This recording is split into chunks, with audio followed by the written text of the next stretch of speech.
Rajasthan roadways से इस वक्त की बड़ी खबर आ रही है। सिंधी कैंप का नया टर्मिनल दिया जाएगा लीज पर।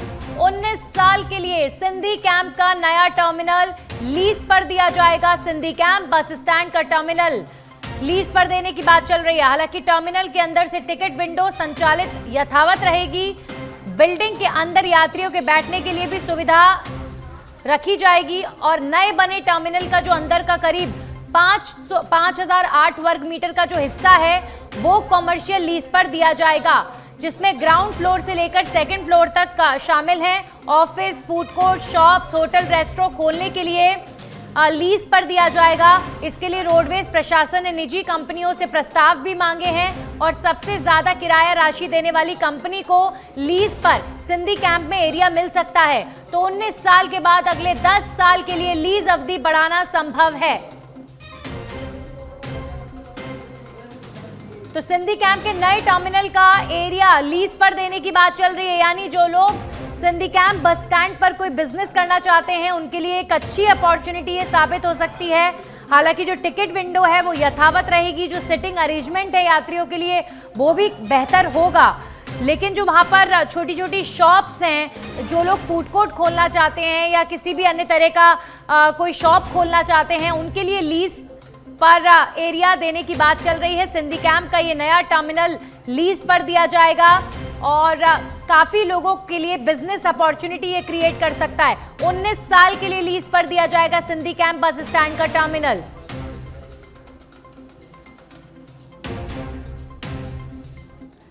चूरू के सरदार शहर में पंचायती समिति सभागार में भारतीय जनता पार्टी की बैठक आयोजित की गई, जिसकी अध्यक्षता वरिष्ठ भाजपा नेता राजेंद्र राठौड़ ने की। बैठक में बीकानेर के देशनोक स्थित करणी माता मंदिर में प्रधानमंत्री नरेंद्र मोदी के प्रस्तावित दौरे को लेकर विशेष चर्चा की गई।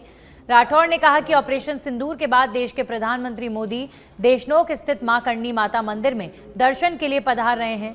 उन्होंने बताया कि प्रधानमंत्री इस दौरान राष्ट्रीय भावना से संबंधित मुद्दों को भी संबोधित करेंगे।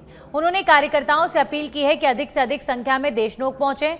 इसी उत्साह के तहत सरदार शहर क्षेत्र से करीब 60 बसों में हजारों कार्यकर्ताओं के देशनोक पहुंचने की पुष्टि की गई है। सिंदूर भारत की सेना का अदम्य साहस, हमारे नेतृत्व में प्रधानमंत्री जी ने दुनिया को ये बता दिया कब हिंदुस्तान बदला हुआ हिंदुस्तान, सक्षम हिंदुस्तान, आत्मनिर्भर हिंदुस्तान। गोली चलाओगे तो गोला दागेंगे, छेड़ोगे तो छोड़ेंगे नहीं। और जिस प्रकार का अदम्य साहस सेना ने दिखाया, कांग्रेस के आतंकवाद की फैक्ट्री पर हमला किया, शक्ति और भक्ति की धरती देशनोक पर प्रधानमंत्री जी आ रहे हैं।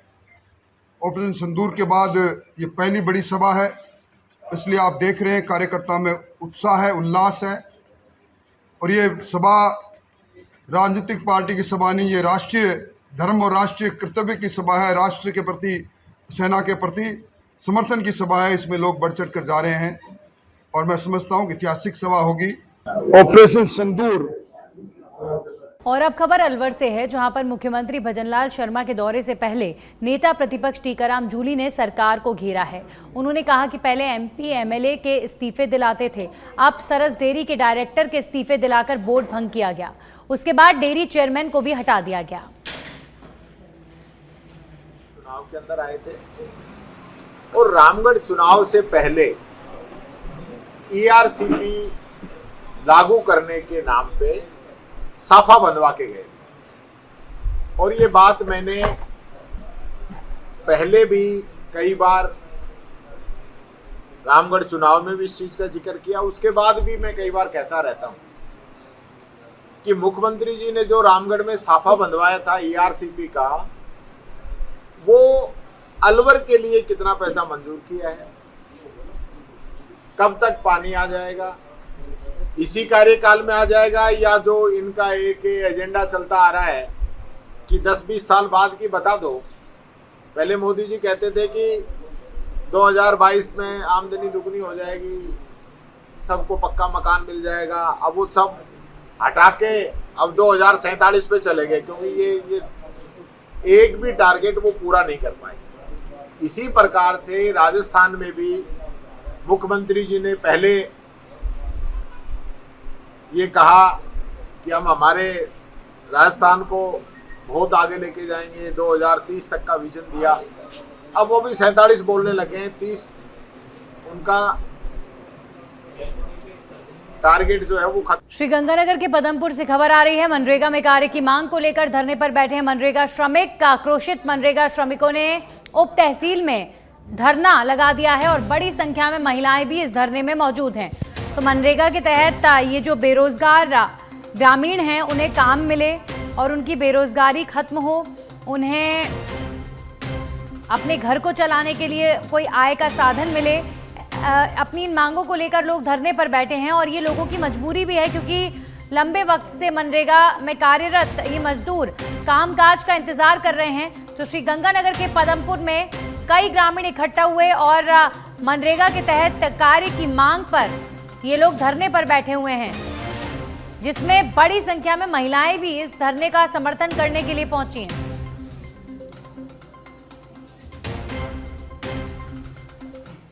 आज करीबन आधा दर्जन गांवों के अंदर जो मनरेगा श्रमिकों का काम नहीं चल रहा है, उसको लेके आज उप तहसील भीमजैला के ऊपर सारे मजदूर पहुंचे हैं और हमारी मांग है कि लंबे अरसे से इस इलाके के अंदर काम नहीं दिया गया और बार बार यहाँ का मजदूर है जो फार्म भरने के लिए मांग कर रहा है कि उन्हें काम दिया जाए। इसके बावजूद यहाँ की पंचायत समिति के अंदर बैठे आला अधिकारी, यहाँ का पंचायत का सेक्रेटरी, कोई भी इनकी सुध लेने के लिए तैयार नहीं है। हम सारे लोग आज इकट्ठे हुए हैं वीडियो साहब।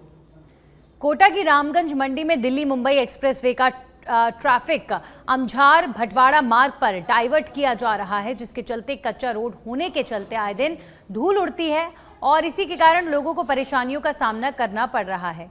इसे लेकर ग्रामीण रास्ता जाम कर धरने पर बैठ गए हैं और प्रशासन से नई सड़क बनाने और ट्रैफिक को रात में डाइवर्ट करने की मांग कर रहे हैं। धरने की सूचना मिलने पर अधिकारी मौके पर पहुंचे और ग्रामीणों से 5 घंटे तक समझाइश कर धरना समाप्त किया गया और जाम को खुलवाया गया। झुंझुनू में बढ़ती गर्मी के साथ ही राजकीय जिला बीडीके अस्पताल की ओपीडी में मरीजों की संख्या में इजाफा हुआ है। अस्पताल की ओपीडी इन दिनों 2500 के पार पहुंच गई है। बदलते मौसम से बच्चे सबसे ज्यादा चपेट में आ रहे हैं। आउटडोर में मरीजों की संख्या में इजाफा हुआ है। बढ़ते रोगियों की संख्या को देखते हुए अस्पताल के पास पूरे इंतजाम हैं।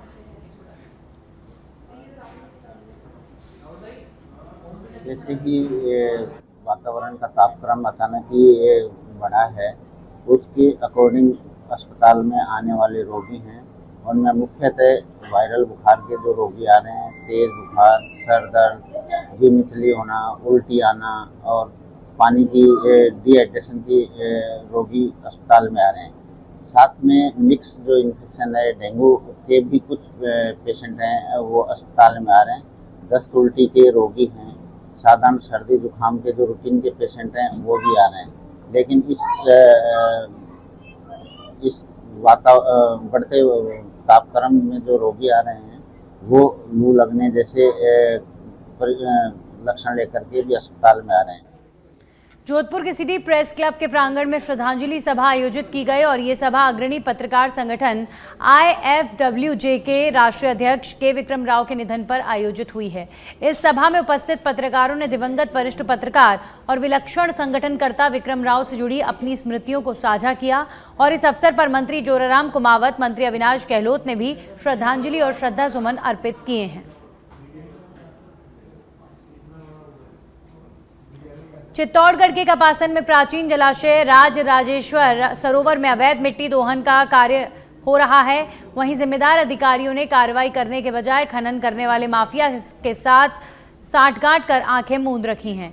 दूसरी तरफ राज राजेश्वर सरोवर की प्राचीन पाल के पास भी खुदाई हो जाने से सरोवर की पाल के क्षतिग्रस्त होने का भय अब लोगों को सताने लगा है। काम है महीने कब्जा कर रखिया, मान लो चारू मेहर देखो आप, फाटी रेन कब्जा कर रखिया। अब फूटी तालाब तो फूटी जो तो भराए उन्हें, प्रशासन कोई सूचना नहीं ले, कितनी बार शिकायत कर दी, सुना ही नहीं है। तो उन्हें नमक घर बंद हुए, एक रात बंद जान पाचे 2 दिन चल जावे। ये राजराजेश्वर तालाब राजा महाराजा के टाइम से ही एक गुजरी ने बनाया और फिर ये इसको सिंचाई विभाग के अधीन कर दिया और सिंचाई विभाग के अधीन में जाते ही इस तालाब की दुर्दशा खराब हो गई है और वर्तमान में स्थिति ये है कि नाजायज कब्जे चारों तरफ। दूसरा है कि मिट्टी दोहन, हजारों ट्रैक्टरों की तादाद में मिट्टी दोहन कर हो रही है, तालाब जगह जगह से फट रही है और ट्रैक्टर मालिक तालाब की पाल पाल पे बैठे हुए हैं कि अफसर का फ़ोन आ जाए, क्योंकि ये अफसर की मिली भगत में सब काम हो रहा है। राजा महाराजा के टाइम ये तालाब बना हुआ कपासन की राजश्री तालाब, इसके अंदर कुछ बिगड़ रहा है, मरम्मत नहीं हुई है। 2012 के हिंदी का इसके अंदर 7 फुट तक 11 फुट करवाया। 1965 के अंदर इसके अंदर कुआड़ बिठाया हुआ, तो इसके बाद में पाल के अंदर कुछ मरम्मत नहीं हुई और आसपास में हजारों बीघे किसानों ने कब्जा कर रखा है। और इसके अंदर तालाब के अंदर पेड़ पौधे इतने हो रहे हैं, एक दिन कपासन के नरेगा के पैसे लगा देवे। वहीं चाकसू में श्री कुमावत क्षत्रिय समाज विकास समिति द्वारा एक भव्य सामूहिक विवाह सम्मेलन का आयोजन किया गया, जहां 5 मई को 5वां सामूहिक विवाह सम्मेलन संपन्न होने के बाद गणेश जी की विदाई की गई है। विदाई कार्यक्रम में भगवान गणेश की विशेष पूजा अर्चना कर आशीर्वाद प्राप्त किया गया। इसके साथ ही श्री गणपति की विशेष पूजा अर्चना कर समाजजनों ने सुख समृद्धि और नव दंपतियों के मंगलमय जीवन की कामना की है। क्षत्रिय समाज विकास समिति चाकसू द्वारा 5 मई 2025 को 5वां सामूहिक विवाह सम्मेलन का आयोजन किया गया, जिसका आज गणेश विदाई का कार्यक्रम रखा गया, जिसमें भामाशाह और दूल्हा दुल्हन और चाकसू के सभी गणमान्य और बाहर से आए हुए सभी गणमान्य लोगों का सम्मान भी किया गया। और ये सम्मेलन लगातार हम करते आ रहे हैं पिछले 2015 से, और हमने स्टार्टिंग करी 2004 से खेड़ा बालाजी से, और हमारा सम्मेलन मैं देखता हूँ आगे भी और तीव्र गति से, और आप इस समाज के